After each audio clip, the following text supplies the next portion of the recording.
Antes dos psicadélicos, sou médico, psiquiatra, doutorado em neurociências e dirijo a unidade de neuropsiquiatria nos centros clínicos e de investigação da Fundação Champalimau e sou professor de psiquiatria e de neurociências na Faculdade de Ciências Médicas da Universidade Nova de Lisboa. Na área dos psicadélicos, tenho tido um interesse tanto enquanto médico psiquiatra como enquanto investigador na área da utilização de substâncias psicadélicas como instrumentos de tratamento na doença mental. Sou ainda o coordenador nacional do estudo da COMPASS para a psilocibina no tratamento da depressão refratária. Sou investigador principal de um estudo na área dos psicadélicos financiado pela FCT e estou muito investido em poder continuar a fazer investigação nesta área na Fundação Champalimau.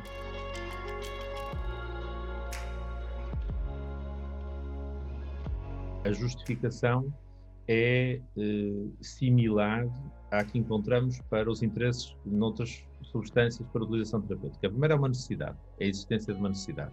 Não é? Portanto, falando especificamente na depressão refratária, mas não precisaríamos de falar apenas da depressão refratária, poderíamos falar de dependência de substâncias, poderíamos falar de stress pós-traumático, poderíamos falar de perturbação obsessiva-compulsiva. Temos doentes com necessidades para os quais não temos resposta. Okay?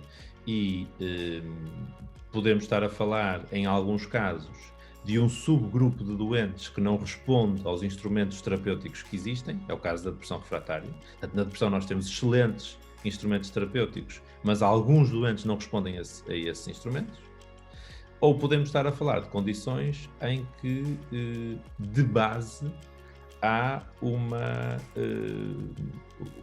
muito poucas alternativas disponíveis e as alternativas disponíveis não são extraordinariamente eficazes. Por exemplo, na perturbação de stress pós-traumático grave, temos poucas alternativas, nomeadamente alternativas farmacológicas a oferecer. Portanto, ponto 1, há necessidades. Não é? O ponto 2 é o facto de haver alguma evidência de eficácia nestas situações onde há necessidades por responder. Portanto, aí temos algumas particularidades nesta área, não é? E as particularidades são: já foi feita bastante investigação sobre este assunto no passado, num passado onde o tipo de investigação que era feita do ponto de vista técnico é diferente daquilo que nós fazemos e temos que fazer hoje, mas essa investigação inicial, feita nas décadas de 60, por aí, trazia-nos algumas assinaturas ou alguns pontos sugestivos da sua utilidade. Não é? E aquilo que é original em relação aos psicadélicos é que depois tudo para, e tudo para por motivos legais. Não é? Portanto, criam-se uma série de restrições à utilização destas substâncias, que são legais e relacionadas com motivos que parecem ser de base muito política, não é? E portanto, tudo parou. E o que acontece agora é o regresso a esses primeiros pontos de esperança, não é? Com a vontade de os expandir, de os refazer de uma forma que seja adequada e aceite de acordo com a melhor prática atual, e, se confirmar aquilo que os primeiros dados sugerem, trazê-los para a clínica e dar acesso aos doentes que deles necessitam a estas substâncias. E há um terceiro e último ponto, que é também muito importante e que se relaciona um bocadinho com aquilo que eu acabei de referir, que é a segurança. Não é? Portanto, o entusiasmo com a investigação e utilização destas substâncias é que elas parecem ser bastante seguras, se usadas de uma forma adequada e cuidadosa, não é? E porque é que isto se prende com o ponto anterior? Porque, em grande medida, foram as preocupações com a segurança que justificaram as restrições à utilização das substâncias. Elas continuaram a ser utilizadas fora do ambiente médico, fora do ambiente regulamentar. A evidência que existe dessa utilização é uma evidência de bastante segurança, né? E isso, obviamente, torna mais ético que nós possamos prosseguir na investigação e perceber se estes instrumentos serão de facto úteis do ponto de vista da sua eficácia.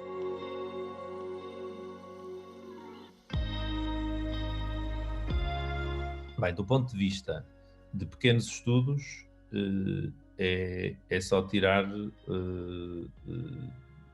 diagnósticos à sorte dos manuais de classificação e há pequenos estudos a ser feitos, não é? Portanto, há pequenos estudos a ser feitos em praticamente todos os domínios, penso que por questões de segurança, com exceção das psicoses.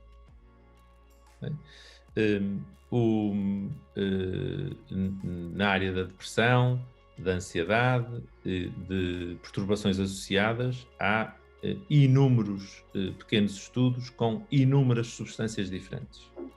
Se falarmos de programas de investigação que já estão mais próximos de poder chegar à fase de avaliação regulamentar, acho que temos dois programas principais. Temos um com a psilocibina para as perturbações depressivas e temos um outro com algo que não é um psicodélico clássico, mas que tem propriedades psicodélicas, que é com a MDMA para, ou a terapia assistida por MDMA para a perturbação de stress pós-traumático. Até estas são as duas áreas que estão na frente da corrida, digamos.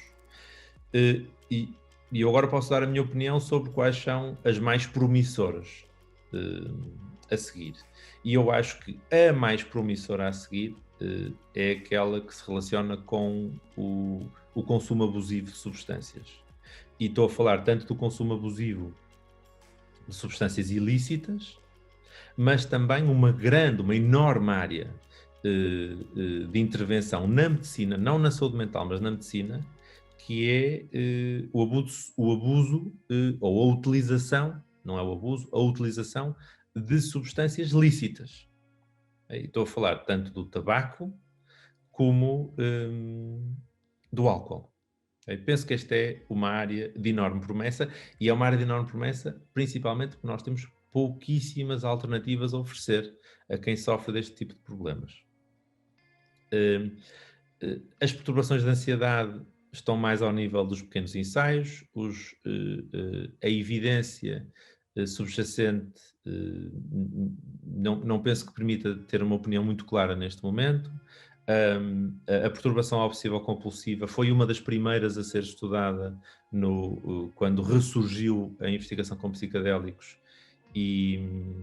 mas mais uma vez tem sido feito relativamente pouca coisa, os estudos são pequenos. Portanto, eu diria que perturbações depressivas e PTSD ou perturbação de stress pós-traumático à cabeça e logo a seguir os problemas relacionados com o uso de substâncias.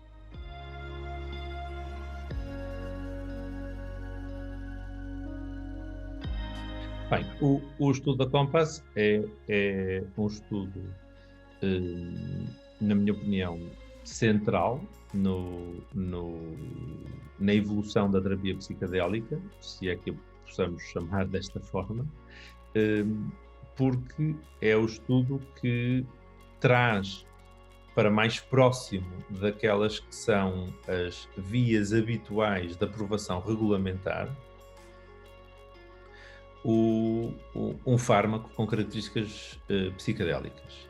E o estudo principal que a Compass fez é um estudo que se designa habitualmente de procura de dose. Portanto, é um estudo onde não há uma substância placebo. Okay? O que há é 2 ou mais doses. As pessoas entram no estudo, são distribuídas aleatoriamente por uma das doses em estudo, e depois vamos comparar, por um lado, eficácia, por outro lado, segurança, nas diferentes doses. E, essencialmente, estes estudos têm como um papel a identificação da dose mais adequada para os estudos placebo, os estudos controlados por placebo, que são necessários para depois avançar para as próximas fases. E eu penso que no âmbito das substâncias psicodélicas, estes estudos têm ainda um outro papel muito relevante. Porque uma das dificuldades grandes que vai haver e que tem havido no desenho dos estudos com psicodélicos é que nós tentamos sempre fazer os estudos controlados por placebo de uma forma que as pessoas não consigam identificar à partida se foram tratados com a substância ativa ou se foram tratados com o placebo. Portanto, tentamos descontar da eficácia ou da avaliação de eficácia, tentamos descontar os efeitos da expectativa, da remissão espontânea e por aí fora. Não é? E nós temos muita dificuldade em controlar a expectativa quando estamos a utilizar o psicodélico ou quando estamos a utilizar um psicodélico, porque as pessoas têm muita facilidade em identificar se estão no braço ativo ou não, não é? E isso prende-se com as características da substância, não é? Destas substâncias, e prende-se com a expectativa quando a pessoa entra no ensaio de saber que vai estar ou num braço onde não recebe nada ou num braço em que recebe o psicodélico. Aqui, neste estudo, a questão da expectativa está melhor controlada, porque a pessoa pensa, sabe, não é? Pensa, sabe que vai receber sempre alguma dose da substância. Isso resolve a questão da expectativa, não resolve totalmente a questão da experiência psicodélica, da pessoa perceber se teve ou não teve a experiência psicodélica, mas ao mesmo tempo é expectável que ocorra algum tipo de experiência psicodélica, pelo menos nas 2 doses mais elevadas. Não é? Dito isto, quais foram uma outra coisa importante em relação a este estudo, quando comparamos com outros estudos que foram feitos antes, é um estudo multicêntrico, multinacional, em que participam centros que não são necessariamente centros que se tenham dedicado apenas à terapia psicodélica no seu desenvolvimento científico. Okay? E porquê é que isto é importante? É importante porque diz alguma coisa sobre a possibilidade de generalizar a utilização deste tipo de tratamento. Quer dizer, como é que se comporta o tratamento quando ele é feito num sítio que não está 100% dedicado ao desenvolvimento deste tipo de substâncias e tratamentos. E, portanto, eu acho que estes são os pontos relevantes em relação a este ensaio. E tocando nos resultados, quer dizer, o que é que aconteceu? Portanto, é um ensaio grande, com mais do que 200 pessoas, não é? 200 doentes, foram aleatorizados para doses de 1 mg, 10 mg e 25 mg. A expectativa seria, digo eu, que a maior diferença fosse em relação ao 1 mg, é o mais próximo do placebo, é a dose em relação à qual há a expectativa de haver efeitos psicodélicos baixos ou negligíveis, não é? Na verdade, os resultados sugerem que 1 mg e 10 mg têm um efeito muito similar e baixo, portanto, tem uma eficácia muito baixa, enquanto que a dose de 25 mg se separa, em termos de eficácia, das 2 doses mais baixas. Okay? E essa eficácia é de aproximadamente 1/3 das pessoas que tiveram uma resposta significativa, 1/3 das pessoas no braço de 25 mg, Um número muito similar, portanto a diferença é 6 doentes tiveram remissão, ou seja, a resolução completa dos seus sintomas, e um quarto dos doentes, portanto aí já um bocadinho menos, tem uma resposta sustentada no tempo. Não é? Portanto, ao fim de 12 semanas, continuavam a ser respondedores.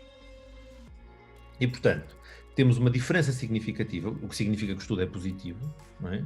Mas, ao mesmo tempo, temos uma proporção de resposta que não é incrível. Não é? Está ao nível de algumas outras alternativas similarmente posicionadas neste momento na escalada terapêutica em doentes refratários, né, como seja a TMS, a esketamina, okay?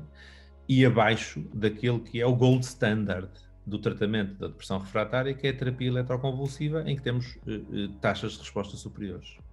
Okay? E depois há um problema adicional que surge com estes resultados e que vai ter que ser trabalhado com muito cuidado na investigação adicional que se venha a fazer, que é que há uma diferença na eficácia, mas também há uma diferença na segurança.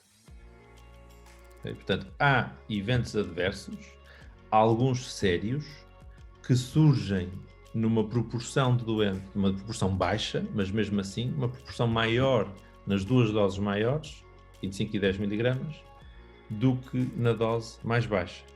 Okay?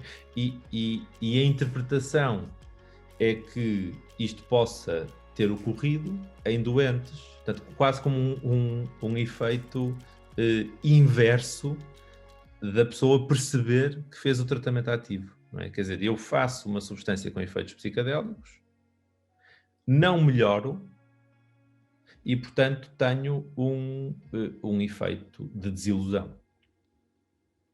Não é?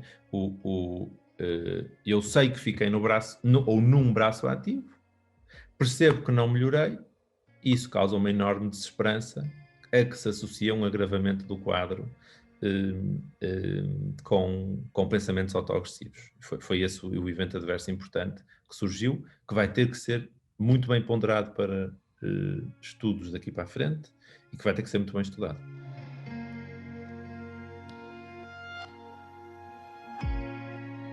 A introdução ou a intervenção terapêutica neste modelo foi uma intervenção não guiada, integralmente anterior à administração da substância, okay? E com um objetivo explícito de manter a segurança. Não é? Portanto, preparar as pessoas para a experiência que iam ter,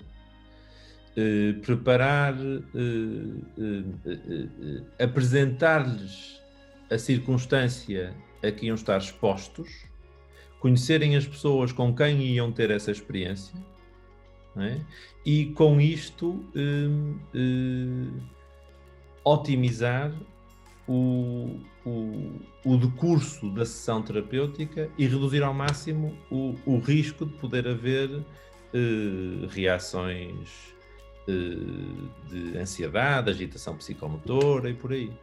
Aquilo que é predominante no modelo terapêutico que foi utilizado neste ensaio é ele ser o máximo possível não diretivo. E eu penso que é importante que nós consigamos desenvolver este tipo de intervenções de uma forma que as tornem o mais acessíveis possível. Não é? A complexidade da intervenção psicoterapêutica que lhe esteja associada vai sempre ter, inevitavelmente, um papel na dificuldade do acesso. Nós já sabemos isso em relação à psicoterapia sem mais nada. Não é? Portanto, a psicoterapia, que é um instrumento terapêutico útil, é um instrumento ao qual os doentes têm dificuldade em aceder, por questões de custo e por questões de comparticipação. Penso que a estratégia de tentar desenvolver esta área evitando que esteja acoplada a um esquema psicoterapêutico de elevada complexidade e que exija treinos complicados, complexos, acho que é uma boa estratégia. Vamos ver se funciona. Não é? Essa é a questão por responder ainda. Ou melhor, a questão por responder é: será que os resultados deste ensaio teriam sido muito melhores se tivesse sido feita uma intervenção psicoterapêutica distinta?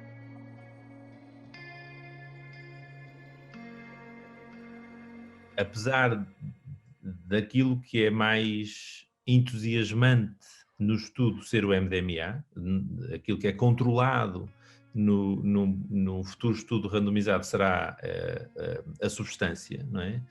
A psicoterapia tem um papel central no processo, não é? E isso até coloca algumas questões do ponto de vista regulamentar, não é? Porque nós temos um sistema regulamentar robusto para medicamentos e temos um sistema regulamentar muito incipiente para psicoterapias, não é? Mas o nome daquilo que se está a estudar em relação à MDMA é absolutamente cristalino, não é? É psicoterapia assistida por MDMA. E na base tem um conceito distinto. Portanto, a questão em última análise é conceptual. Okay? Por um lado, uma questão de dizer, e aqui está muito mais próximo daquele que é o conceito que está subjacente, o conceito que está atualmente subjacente à forma como os grandes ensaios estão a ser feitos com a psilocibina. Esta substância tem um efeito farmacológico, nós precisamos de criar as condições para este efeito farmacológico ser o mais seguro e o mais eficaz possível, mas é o fármaco que está a ter este efeito. Não é? A questão conceptual na psicoterapia assistida por MDMA é dizer a intervenção é psicoterapia. E a MDMA o que faz é abrir canais, digamos, canais no doente que facilitam a utilidade dessa psicoterapia, facilitando, por exemplo, a qualidade da relação com o terapeuta. Okay? Em última análise, qualquer pessoa que pense seriamente sobre este problema sabe que, em última análise, ele nunca vai ter resposta, não é? Porque até em relação à prescrição de um antidepressivo clássico, nós sabemos que há componentes relacionais que têm impacto na eficácia daquele medicamento. O grau de confiança que o doente deposita no prescritor, no médico, não é? O grau de confiança que o médico deposita naquilo que está a prescrever, a qualidade da relação entre o médico e o doente, nós já sabemos tudo isto. Okay? E, portanto, é evidente que isto também vai ser importante e provavelmente até mais importante para substâncias como os psicadélicos, em que a expectativa tem um papel tão central nos efeitos subjetivos que a substância depois tem. Okay? Portanto, é evidente para mim que o contexto é relevante para qualquer ato terapêutico e que esse contexto é particularmente importante aqui. Isso não quer dizer, na minha opinião, que nós devamos conceptualizar as coisas como sendo estritamente psicoterapêuticas. Acho que isso é, em última análise,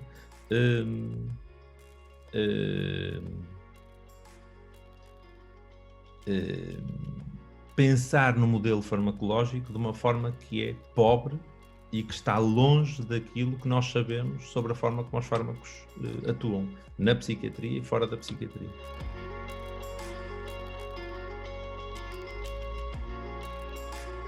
discordo em absoluto. Acho que isso pode refletir um preconceito em relação à forma como os fármacos são utilizados. Okay? Mas há uma enorme riqueza de conhecimento acerca da importância dos fatores relacionais em medicina para a eficácia de tudo aquilo que se faz. Desde o aconselhamento, ao tratamento farmacológico, ao tratamento cirúrgico. Ok? É fundamental. E tem sido investigado em coisas tão simples como usar gravata ou não usar gravata. Ok? Agora, a gravata não tem efeito farmacológico, como é natural. E há coisas muito mais interessantes que podemos fazer com os doentes que não usar gravata para que eles tenham uma maior probabilidade de melhorar com aquilo que nós lhes estamos a propor. Isto não quer dizer enganar os doentes, como é óbvio, né? Não é isso que eu estou a falar, ou não é disso que estou a falar, mas a medicina pratica um modelo híbrido. Pode haver quem o pratique melhor, quem o pratique pior, mas a medicina pratica. Nós ensinamos os futuros médicos a atuar dessa forma. Há uma questão distinta que é como é que nós pensamos nos mecanismos, não é? Mas depois há uma questão muito importante que é o que é que nós estamos a fazer com os doentes quando os tratamos com um inibidor seletivo da recaptação da serotonina. Estamos ou devemos estar apenas a prescrever e na consulta seguinte a perguntar está tudo bem, aumentar a dose, reduzir a dose, mudar o medicamento, manter? Não é isso. Não é isso que nos é pedido. Okay? O que nos é pedido é perceber se a pessoa está melhor e perceber que mudanças foram estas que foram operadas e que questões é que surgem. Eu vou-te dar um exemplo. Não é? Um doente que está totalmente paralisado por questões de ansiedade e depressão, não é? E a quem eu dou um inibidor seletivo da recaptação da serotonina. E que na consulta seguinte me chega e diz: estou-me a sentir melhor, já tenho mais vontade de sair, já tenho mais vontade de fazer coisas, já tenho mais vontade de ter intimidade com a minha mulher, mas não consigo. Porque estivemos tanto tempo distanciados que agora a nossa relação é diferente. Não há aqui questões de descoberta pessoal, não há aqui questões de descoberta relacional, não há aqui questões em relação à qual o médico ou a médica devem contribuir no sentido de permitir à pessoa usufruir dos benefícios que são retirados da melhoria sintomática obtida com aquele fármaco? Eu penso que sim. Não é? E aliás, é isso que nos é pedido enquanto médicos e é isso que nós, professores universitários de medicina em Portugal e pelo mundo fora, devemos tentar ensinar aos nossos alunos. Que as pessoas são unidades biológicas, psicológicas, sociais e que o nosso papel não é apenas tratá-los enquanto unidades biológicas, é tratá-los integralmente, okay? Dentro dos instrumentos que temos à nossa disposição. É sempre feito assim? Seguramente que não. Seguramente que há, como digo, há pessoas que fazem melhor, há pessoas que fazem pior. Há especialidades que estão mais direcionadas para isto, há especialidades que estão menos direcionadas para isto. Mas isto é feito assim. Não é uma redescoberta. Okay? Pode ser. É operada de forma mais aguda.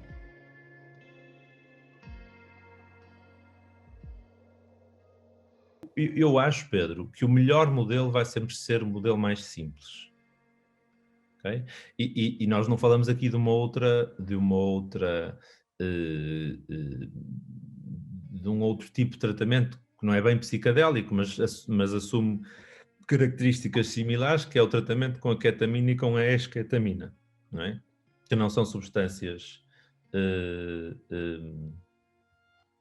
desculpa. Que não são substâncias psicadélicas, mas que são substâncias com efeitos subjetivos, não é?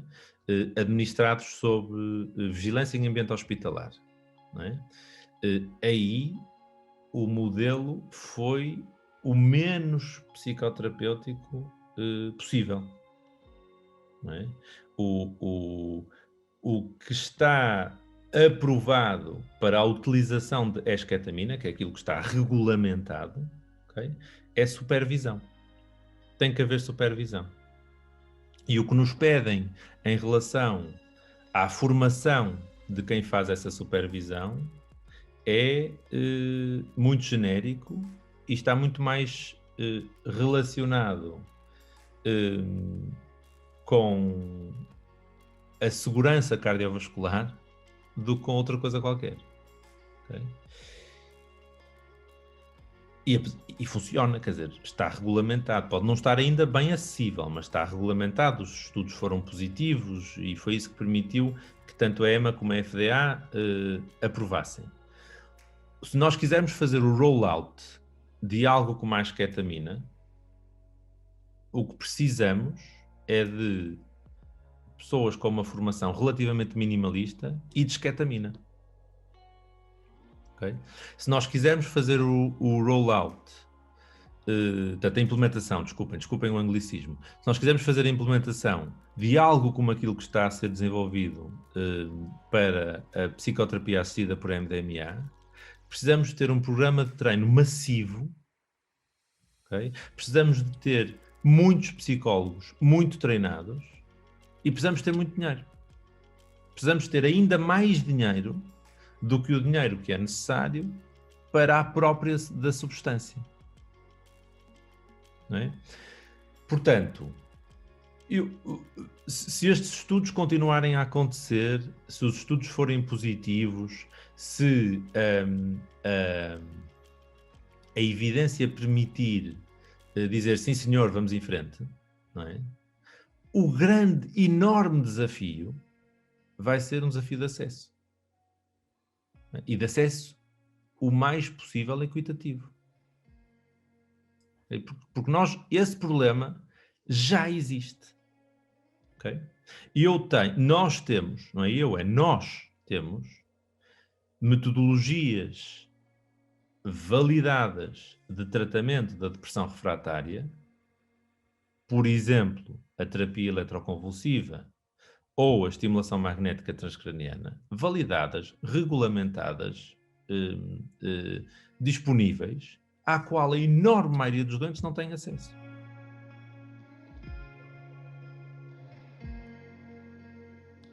Acho que pode ser uma alternativa. Okay? No fundo, quando chegamos à parte da psicoterapia assistida, não é? Os instrumentos para maximizar o acesso serão os mesmos que são utilizados para a psicoterapia sem mais nada. Não é? E a terapia de grupo tem sido um desses métodos. Mas, mesmo assim, com enormes dificuldades. Quer dizer, o acesso real que existe à psicoterapia, neste momento, em Portugal, que não é propriamente um país pobre do ponto de vista de cuidados de saúde, não é? É baixo, é baixíssimo. Não é? Na enorme maioria dos casos nós não temos isso. E podemos abordar a questão de duas maneiras. Uma é dizer, temos que ter mais investimento, temos que ter mais psicólogos. Isso é verdade. Okay? Mas, primeiro, isso não vai ser sempre possível e seguramente não vai ser possível em todos os sítios. Né? Isso é extraordinariamente verdadeiro. Né? E, portanto, respondendo à tua pergunta, mais diretamente, em relação ao uso de substâncias, eu acho que o modelo deve ser aquele que funciona. Okay? E se o modelo que funcionar for o mais simples possível, acho que isso vai ser bom para os doentes e vai ser bom para as populações.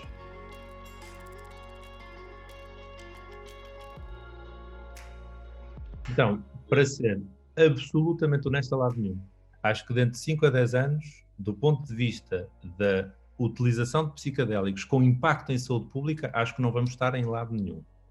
Temos psicoterapia há 100 anos e continuamos a lutar para que os nossos doentes tenham acesso a esse instrumento. Eu espero não ser demasiado desmoralizador ou cético, ok? Mas a questão da importância da saúde mental no âmbito da saúde pública não foi inventada pela MAPS. Okay? É um problema reconhecido pela Organização Mundial de Saúde, pelas organizações médicas dos diferentes países, há muitas décadas. Okay? E o esforço, desde a década de 60 até ao momento atual, de trazer a saúde mental para os cuidados de saúde primários e para as comunidades, é um esforço no sentido de permitir que o maior número de pessoas tenha acesso aos cuidados de que necessita. Okay?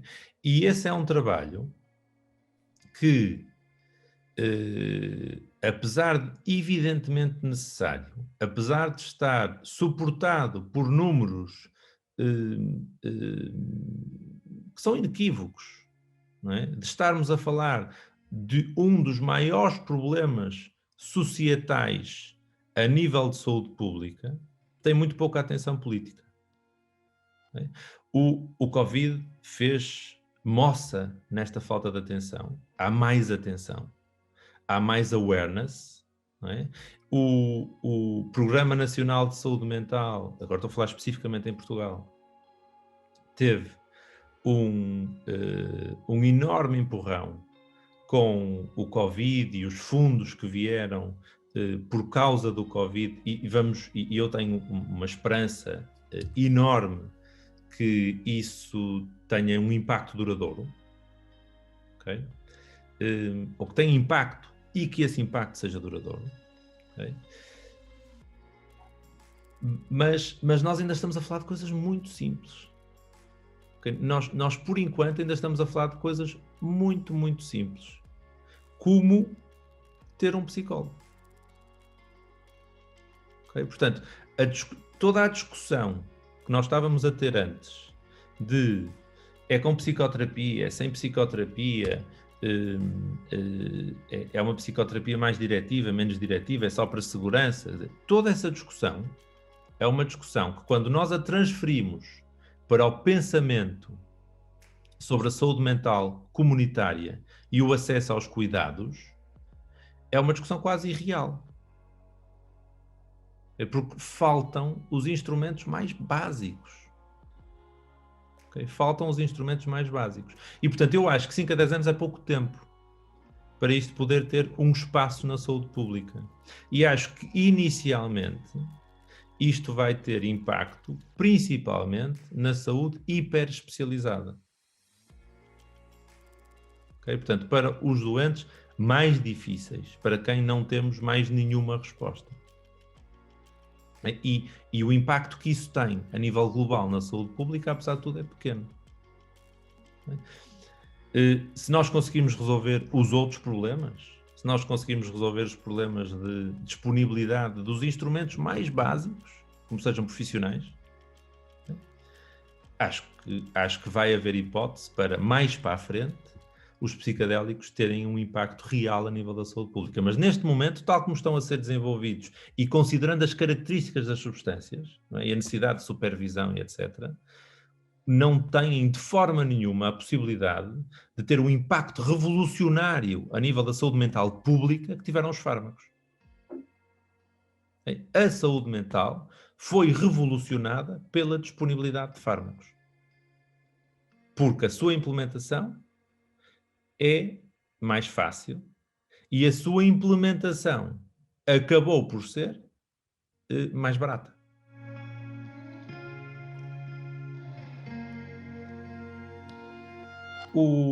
os cuidados paliativos foram em grande medida o pontapé de partida para o renascimento dos psicadélicos, por motivos vários, em parte por motivos relacionados com a história do desenvolvimento prévio dos psicadélicos e em parte por causa dos locais de trabalho das pessoas, das pessoas originais que estavam interessadas neste assunto.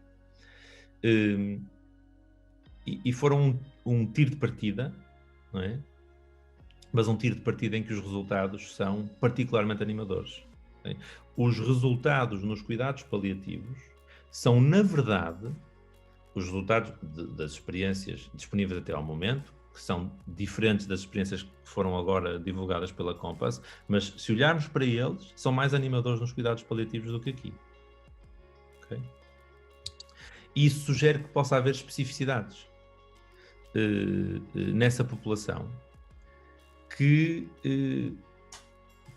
signifiquem que a intervenção psicadélica possa ser até particularmente relevante nessa população versus noutras.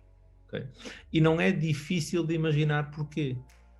Porque as questões existenciais que parecem ser trabalhadas de forma tão direta quando estamos a falar de tratamentos com psicadélicos, são também as questões mais difíceis nos doentes em cuidados paliativos. Não é?